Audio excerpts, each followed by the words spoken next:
How many of you have been juggling so many roles at work that you're not even sure which one is you? Today's guest has been there and she's got some pretty cool wisdom to share on breaking free from that corporate hamster wheel. And I know that we would all love to break from that corporate hamster wheel.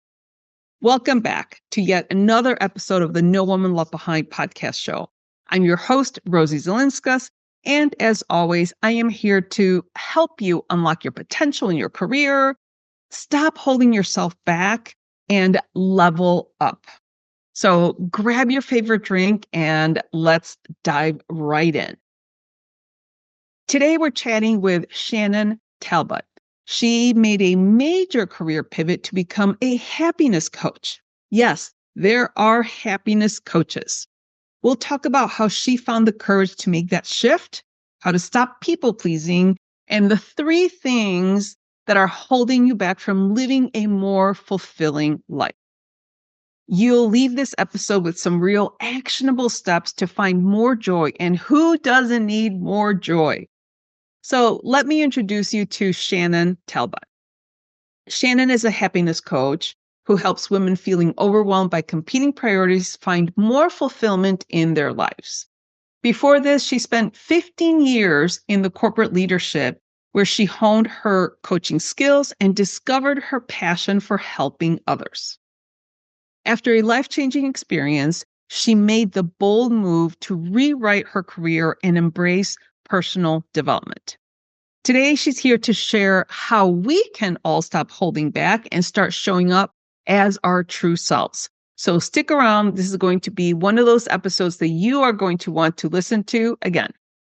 Are you ready to accelerate your career? Whether you're just starting out, making your move up the ladder, or ready to take the fast lane, there's one question you need to ask yourself. Where do I stand? Introducing the Promotion Readiness Quiz. In just a few minutes, discover if you're an emerging leader, a progressive pro, or a career trailblazer. Get tailored tips and strategies to help you grow, elevate your skills, and move forward faster. Curious?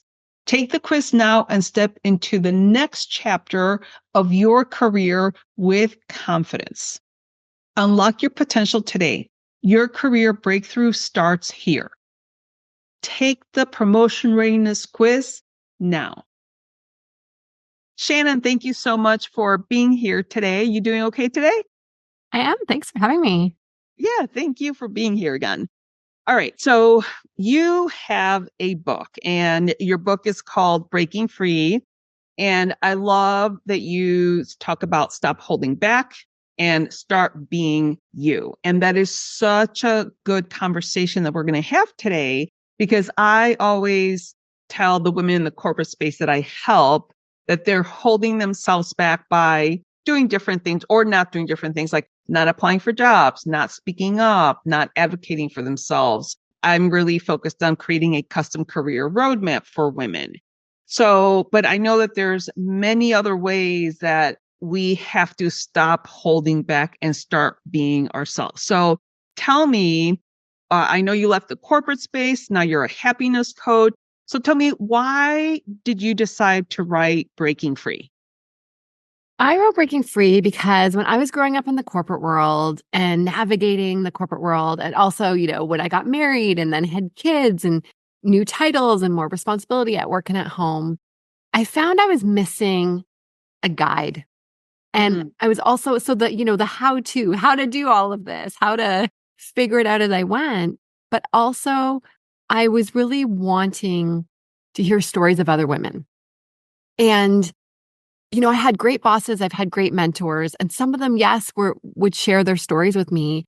But I find so often in the corporate world, in my experiences, we hold a bit of ourselves back, even when sharing our story, because we're afraid of how we'll be perceived. Like, oh, but I don't want people to think, I really want to, I love being a mom and my kids are so important to me, because then maybe that won't let me get ahead at work. Or people will think if I take time off to to go to my kids' school trip, then maybe people will think I'm not serious. or all of the things that come. And even if, not even for just moms, but in general, just the stereotypes that there are against women and things like that. So for me, I was like, where are those stories? Where are those stories of women and how they did it? Because we learn through stories, we learn through sharing experiences and things like that. So I wanted to create this book, Breaking Free, that was part step by step, simple, actionable steps we can do and exercises to help us break free and live a more authentic life. But then I also wanted to share my personal stories and then stories of other women I found inspirational through my journey in the book as well. So some of them are my clients and then shared with their permission, and some of them are just other women that have influenced me on my journey to date. I love it.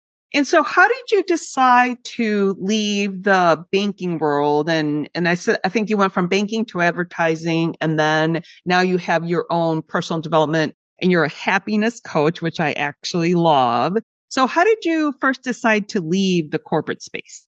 So it kind of came as a surprise. Had you asked me 10 years ago, Shannon, where do you see yourself in 10 years? I would have said senior vice president. I never really wanted C-suite, but I'd say senior vice president at a big company in a big office tower on a high floor. That's seriously where I would have pictured myself 10 years ago. But then what happened is, and I tell this to people all the time too, our dream careers can change. Even if we had this vision and I had that vision for years, it's okay if they change. It's okay if a new dream comes up. And that's what happened for me. And it came up by surprise. And it happened about 6 years ago now. My oldest son, who was 5 at the time, was admitted to hospital right around the Christmas holidays for his appendix. And it should have been a simple procedure, but it turned into a 31-day stay in hospital. And over the holiday, like we were actually in the hospital Christmas morning, and just, but he made the best of it. And it actually turned out to be this really kind of lovely bonding time. My husband and I took turns staying overnight at the hospital. We had a 3-year-old at home. So one of us would be at the hospital, one of us would be at the 3-year-old. It was very hectic, but it was the first time in my life when my career took the back seat. My work was very understanding and very, supportive, and I worked when I could. But my career really took the back seat. And one evening, my son had fallen asleep, and I was lying there, and I was reading Michelle Obama's book, Becoming. And it caused me to pause. And I stopped and I asked myself 3 questions. And I said, am I happy? Am I healthy? Do I feel fulfilled? And my answers were, not really. And that for me, I'm a very motivated person. I'm a very driven person. I'm a high achiever. I have really high expectations. So that for me wasn't okay. What immediately followed that was guilt, right? Then guilt. Shannon, you have everything. What are you complaining about? You should be happy. All the shoulds we tell ourselves. And for the first time ever, though, I said, no, you know what? Yes, I'm blessed. I have a lot of great things going on in my life, but I want more. There's something that I want that's different, and that's okay. And it's time to figure that out. It just so happened after we got out of hospital, my son was better. Someone reached out to me about a retreat they were hosting with a coach and figuring out what your next chapter was. And I thought, that's really interesting. I'd never worked with a coach. I was a bit skeptical, but I was like, it was the right timing. And I went and attended this 3-day retreat. And I came out of it with one line that shocked me that I couldn't believe I wrote, but I wrote, I am a successful entrepreneur who helps women live happier, healthier, and more fulfilling lives. I didn't know the how. I had no idea anything else, but I left there saying, oh, what lights my fire is being an entrepreneur. I really want to do that. And I really want to leave corporate. But I gave myself 10 years. So that was kind of the plan. But in the meantime, I also left with a short-term goal. I was like, you know what? I've been in banking for 15 years. It was wonderful, provided me with great experiences, but I didn't grow up saying I'm going to work in banking. So I was like, I want to try something else out and see what it was like, which then led me into doing some networking and just, talking to a whole bunch of people. And this opportunity came up in advertising as a vice president. So I moved into there, and a bank was my client. So that's kind of how the transition worked. And it was really fun and creative and strategic. And I got to develop all these new skills But the hours were worse than I thought. Everyone told me the hours are bad in advertising, and they were worse than I realized. And it just wasn't conducive to my life anymore. And then when the pandemic hit and I had 2 young kids at home and everything going on, I ended up speeding up my dream. And in 2021, I left the corporate world and started my own business where, yes, I'm a happiness coach. And then I also do speaking engagements as well. I love that. Now, I understand when your son was sick, you guys were really busy, and it was a little bit before you realized that it was as bad as it was. How did you feel? What was the conversation with you and your husband when you finally realized that it was appendicitis? Oh, it's just one of those, it's horrible, right? And it happens to so many of us. But again, it's not something we share because we feel bad, we feel guilty, right? So when my son got sick, there were 11 kids out sick in his class. It was December, lots of colds and stuff going around. My brother was sick. We just said, okay, he just has some type of bug, but he was really lethargic. And then on the fourth day, 4 days, I can't believe we waited. On the fourth day, my husband took him to a walk-in clinic and then called me and said, we're on our way to the sick kid's hospital. He thinks it's his appendix. And I went, oh no. And I felt awful and guilty and everything. And I think the great thing with my husband and I is we don't beat each other up over it. Or we don't say like, oh, how come you let this go on? There's none of that. We're true partners. And it was one of those things where we're like, well, Yeah. it is what it is. We still caught it in time. We probably could have caught it earlier and not had to go through 31 days at hospital, but it happened. And, it brought light to a whole bunch of things that were going on in our lives. And my son was later diagnosed with autism as well, which, helped us uncover a bunch of things. And so a lot of great discoveries came out of that time. So in a way, I'm like, it sounds funny, but I'm grateful for that time. But yes, to anyone listening who has experienced this, don't beat yourself up. It happens. And, we're all busy. And then when you can follow your gut, go with it. Absolutely. There was a time that so my kids are 23 and 25 now, but I think when he was like 16 or 17, he was already driving, wasn't feeling well. I was working, of course. And I'm like, oh, just drive yourself to the doctor. I made an appointment, go. And then he called me. He's like, Mom, I have mono. I'm like, oh my God. I'm so sorry. I'll be right there. I mean, he was, again, very lethargic. And I'm like, just drive yourself. So it happens to the best of us, right? 100%. Imagine a space where your career aspirations are supported by a community that truly understands your journey. A space designed for women like you, ready to elevate their careers. Our monthly membership isn't just about career advancement. It's about growing confidence, gaining clarity, and building lasting connections. From expert training and monthly workshops to a custom career roadmap, everything you need to climb higher is within reach. Join a supportive community where group coaching and networking turn your professional goals into achievable milestones. Celebrate your wins, big and small, with a network of women who are as invested in your success as you are. Are you ready to unlock the leader within? Join us and let's be brave, be bold, and take action together. So I know that you talked about the practical steps from your book, and that's kind of where I want to shift the conversation a little bit, because we are so busy in this day and age, and we're all trying to do the best that we can, but people need tools. And like you said earlier, you never worked with a coach and you were actually skeptical about it. I always feel that, when we're little, we have the football coach and the piano coach and the dance teacher, and we have all these coaches. I mean, professional athletes have several coaches. But when we go into the corporate space or any, workforce, you're expected to just know what to do without having that coaching. And as much as our leaders, bosses, managers want to coach us, they're not a coach. and they have their own work to do and they have other team members to deal with. So having a manager say, okay, I'm going to help you develop your career, that's not necessarily the right path. But having a coach is so critically important. And I think it's becoming more mainstream in these days to actually have a variety of coaches for whatever reason. But why don't we start talking about, the main practical steps that you can go through in your book, and then we'll take it from there.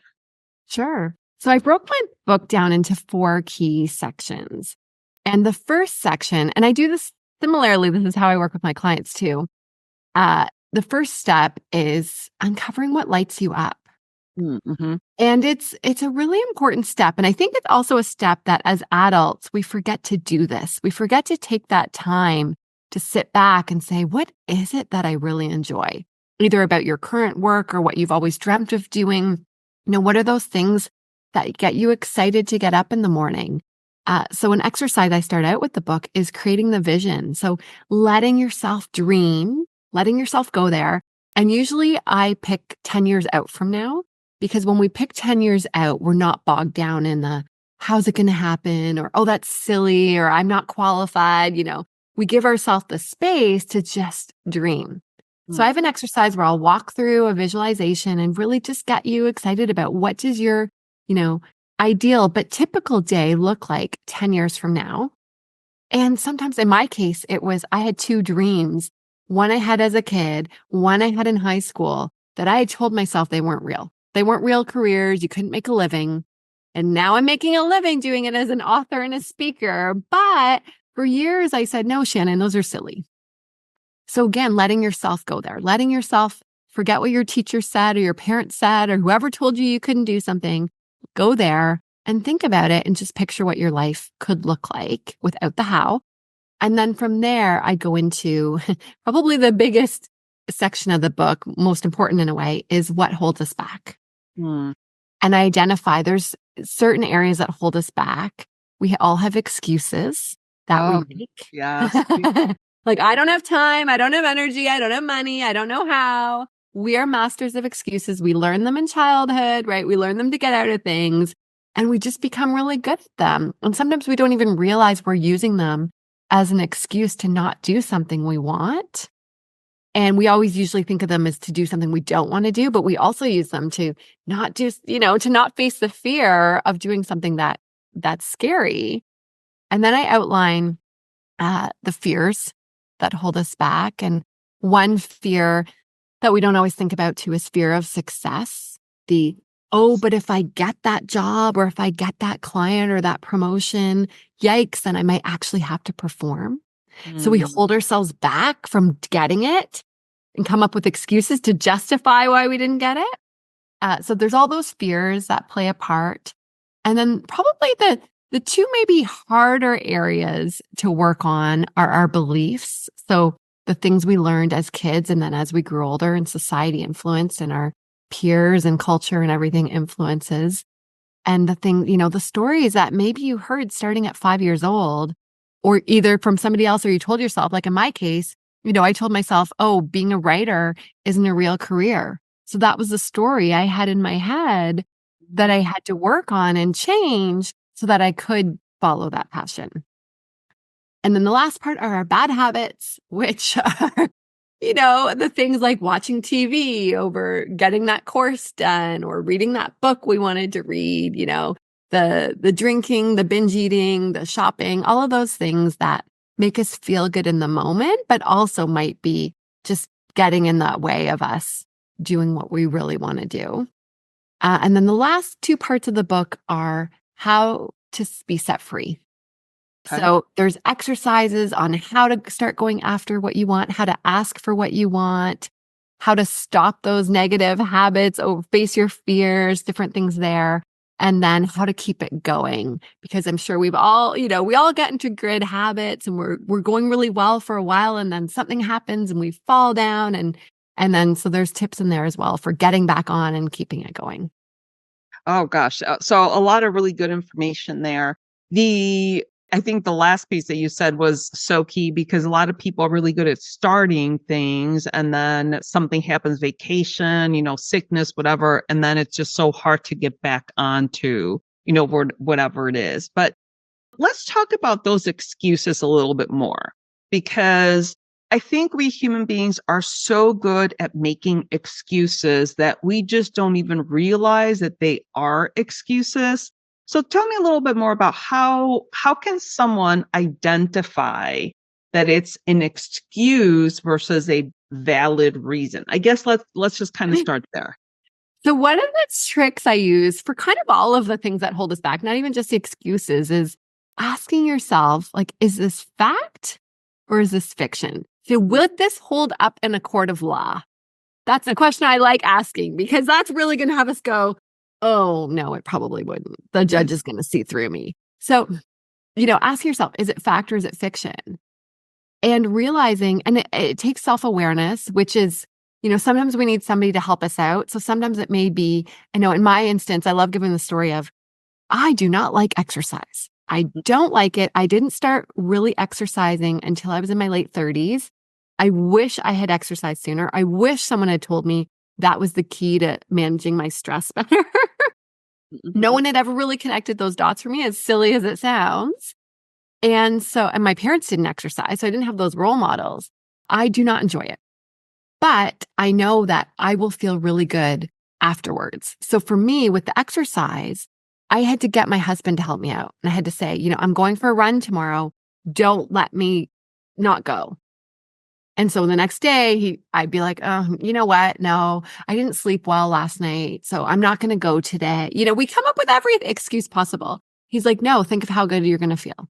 It's a beautiful day. Like, get out there. As soon as you're out, you're going to feel good. And it's true. Once we're in it, we're okay. It's taking that first step.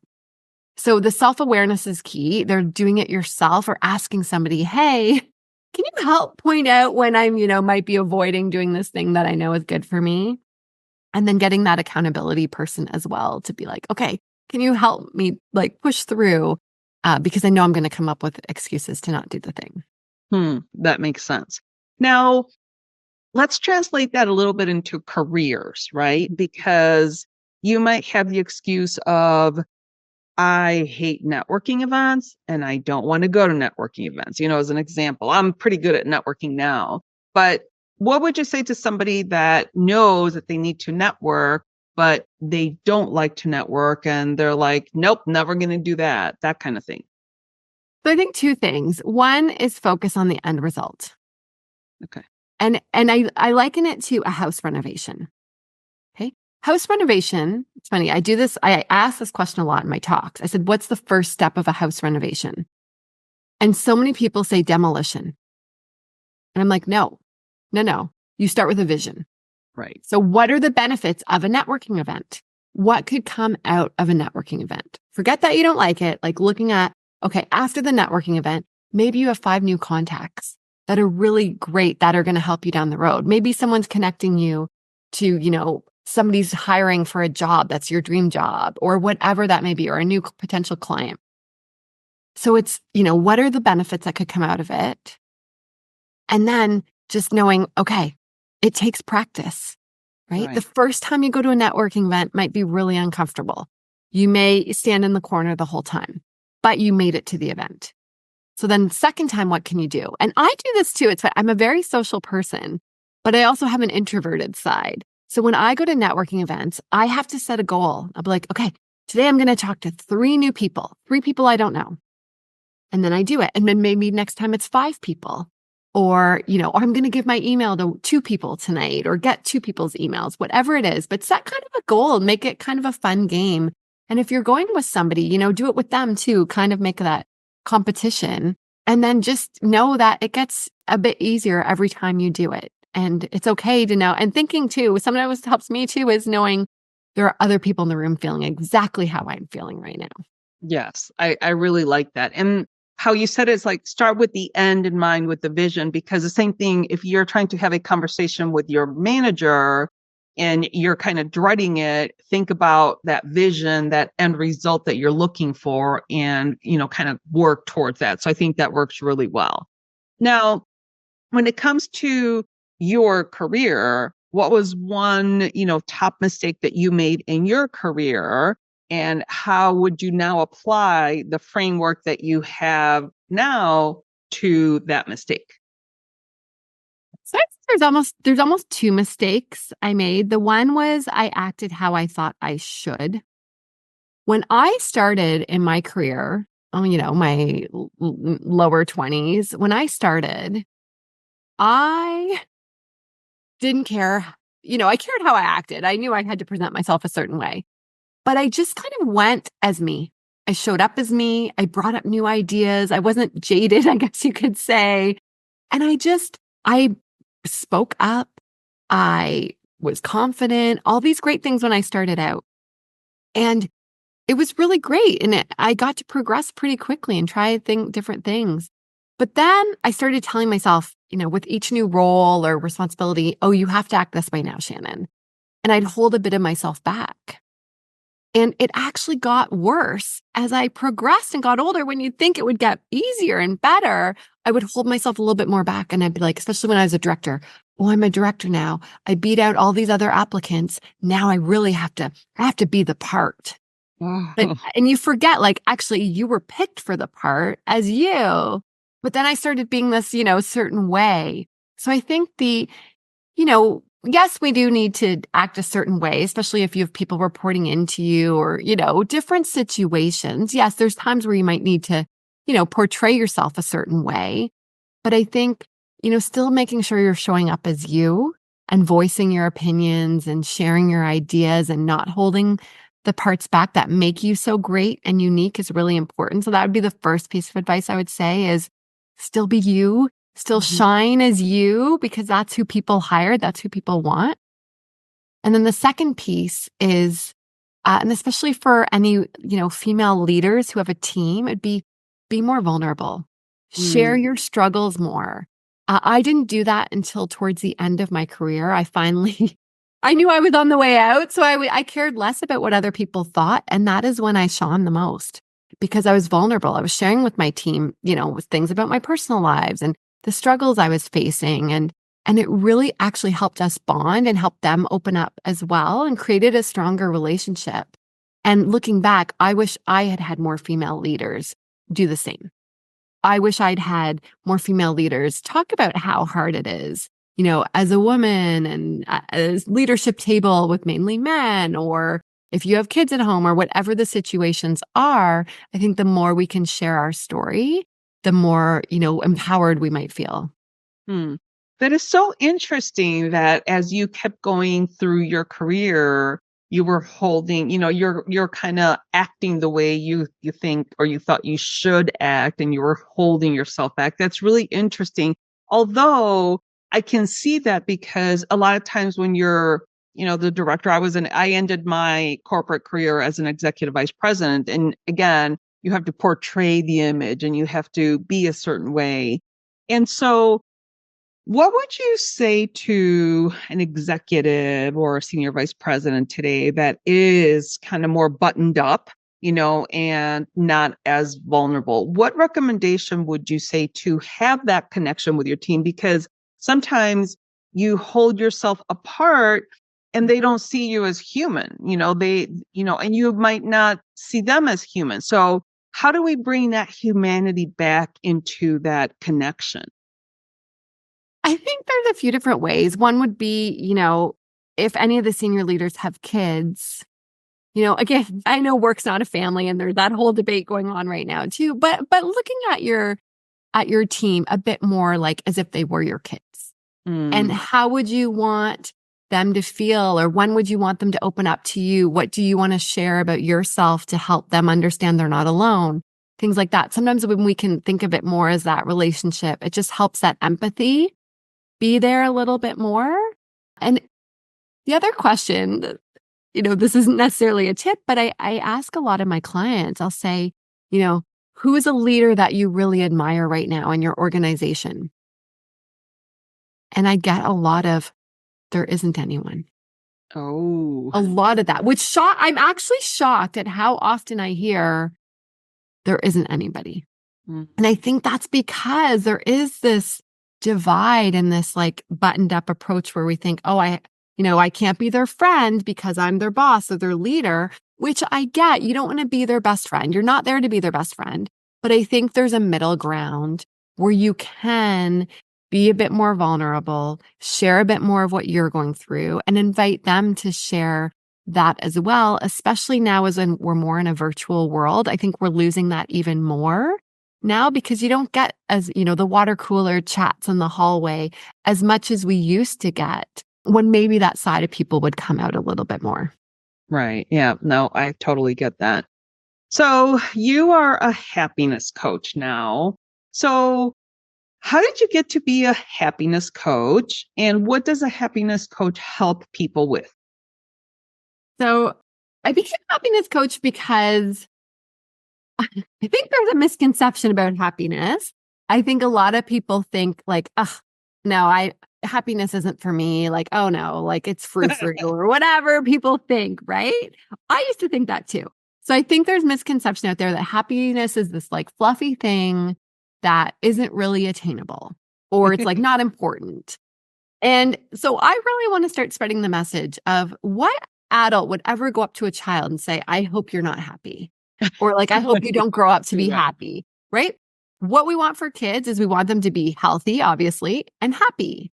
But then somewhere along the way, we lose that and think, oh, happiness is just, a side thing.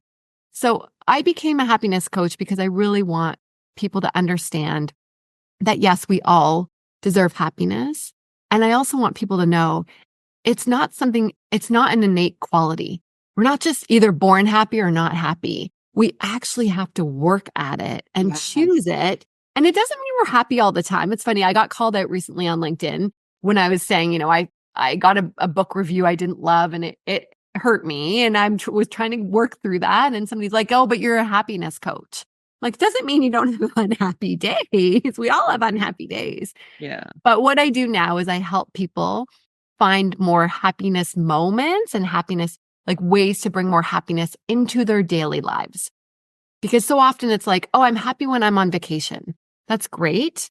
But we're maybe on vacation a couple times a year, right? Sure. So it's like, what else can we do to feel happier in our day-to-day lives, and then also help our teams with their happiness or understanding happiness, helping our kids understand, what helps improve happiness and ways to recognize it. And so we can all just bring a bit more joy into our lives.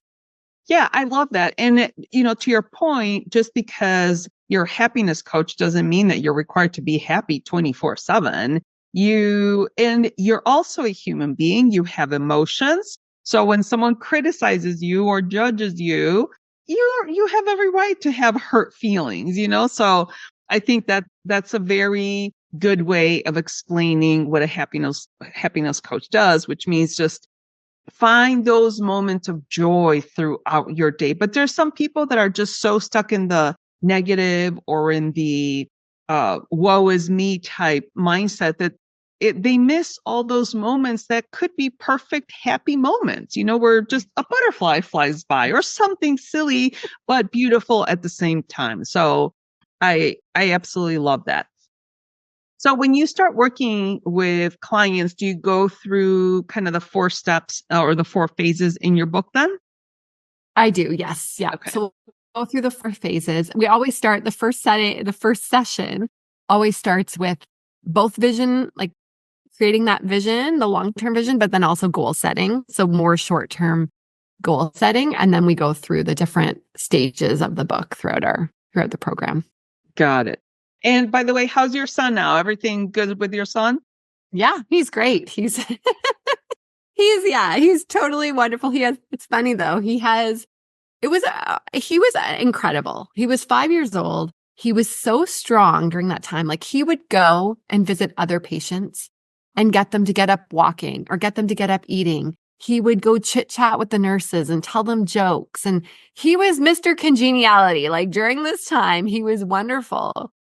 And there was a games room and clowns came in and dogs and everything. It was a really amazing experience. But interestingly, and this is why too, I have happiness cut out for me at home. He only remembers the negative now. He Oh, only remembers the negative things. And so again, also through my research and everything, I'm working on things to also bring out, yes, it was a traumatic experience and it's okay to, think that, but there were also some great moments in it too, because that's the other thing we tend to do is our memories of events change over time. So Yeah. also how can we, take those negative experiences and yes, understand it maybe was a horrible time in our lives, but what were the lessons we can take out of it? Or what were those good things that did come out of that time? Yeah, I love that.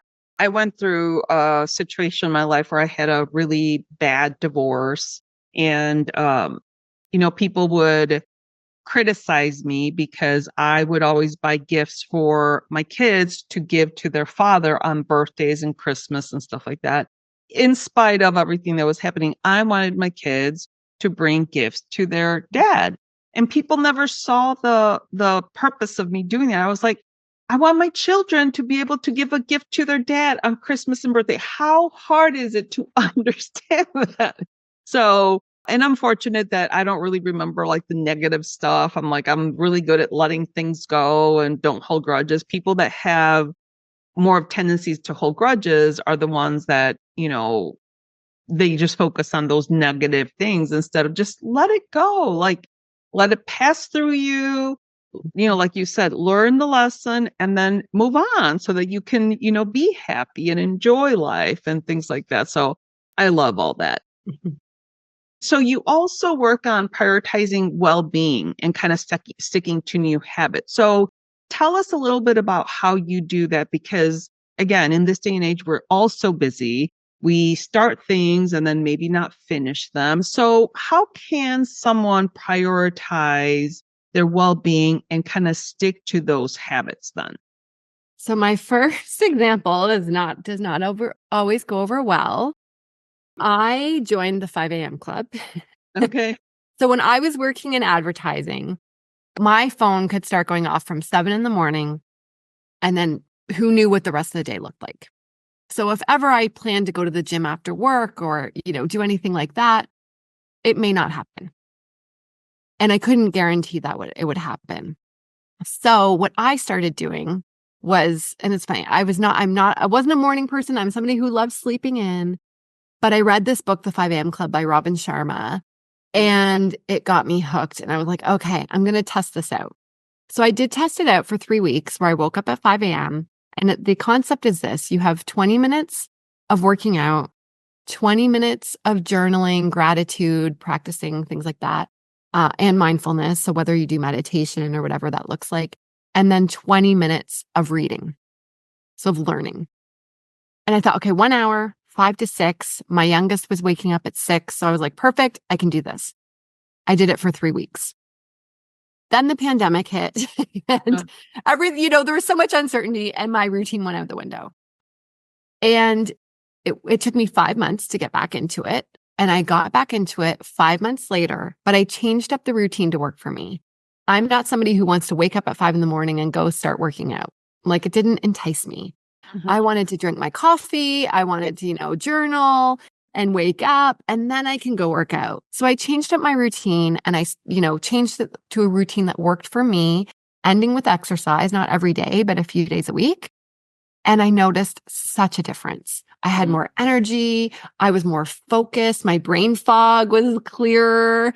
And I just felt really good. But the other thing it did for me too was I didn't have the guilt hanging over me all day. Like, you said you'd work out today and you didn't do it. Or, those voices that we hear all day were gone. So I was way more productive as well. Mm. Now, I have to say, it's evolved over time. And depending on when my kids go to bed and things like that, I don't beat myself up over if I don't wake up at 5 all the time, but I know that routine is there, and it will help me get through the day. So if I do it a bit later in the day, it's okay. But really, the meditation, the journaling, and the exercise for me has just been such a game changer in my energy and mood. I love that. So I'm kind of like you. I don't necessarily like to go get up and work out right away. So I do my meditation first, and I'm up to about an hour meditation. So, and Oh, I don't have little kids. We don't have pets or anything. So it's just me. And funny as this is, sometimes it takes me 4 hours to get ready in the morning because I'll do an hour meditation. I'll do my working out, I'll do my journaling, I'll, putz around and I jump in the shower at 8 and then I'm ready by 9. But it's like, how is it possible that one human being takes 4 hours to get ready? But I really take my time in the morning and it sets up my whole day in a much better way, especially if I take that hour to meditate. And I love it. But working out is the second thing I do because I do not like to do it like immediately when I work out. So I'm right there with you. So total Love sense. it. So, all right. So I love everything that you shared with us, especially being able to find those little moments of joy throughout your day, because that's what life is all about. We're so busy, and again, we're kind of in this like go, go, go era that it's so nice to just take a moment and just breathe and find one thing that brings you joy in your day. So, Shannon, you've given us so much information and I loved everything, but is there one actionable takeaway that you think is the most important item that someone can use in their day-to-day going forward? I would say to what I call stop the 3 Ps. Okay. So I know it's maybe more than one, but it's to stop people pleasing, striving for perfection, Okay. and caring so much about others people's perception of you. Oh, So the 3 Ps, if you can get rid of the perfectionism, the people pleasing, and perception and how much that impacts you of others, then I think you're just able to go after more of what you want in your life. I love that, especially the perception one, because we're so worried about, oh my gosh, what is so-and-so going to say? Well, don't worry about what so-and-so. My mom was so worried about what are the neighbors going to say? Like, we don't care, mom. We don't care what the neighbors are going to say. So I think the 3 Ps are perfect, to leave us with that actionable takeaway. So thank you so very much for your time. And any final words on how people can really kind of step into their happiness? I think just, as I talk about the book, break free, be yourself, be who you are. When you can show up as your authentic self, you're going to have more energy, you're going to have more joy, and you are going to attract the people that you were meant to attract in your life. Love it. Perfect way to end. Thank you so much, Shannon, for your time again. Thanks, Rosie. This is fun. Did you ever think that you would hear this great conversation between me and the happiness coach? Well, there you have it. Let me break down some of the biggest takeaways from my chat with Shannon.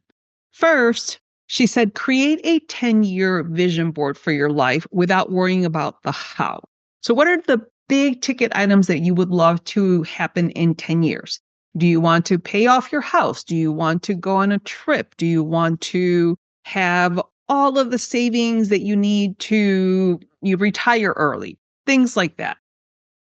Next, she says, identify what's really holding you back by asking yourself, is it a fact or is it fiction? Is it a fact that I will never be able to stop working? Or is that fiction?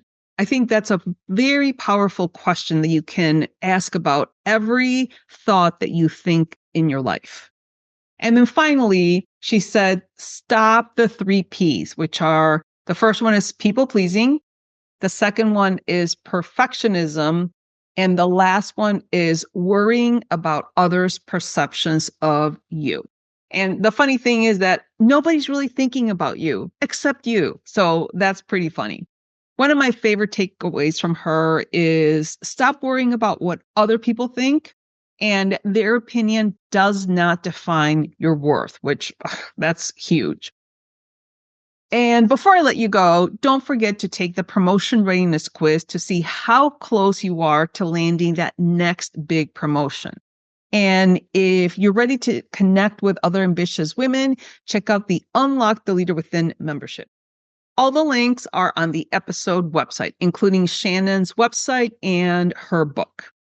So for today's episode, we gave you actionable advice on how to stop holding yourself back and start living a life that you're truly excited about.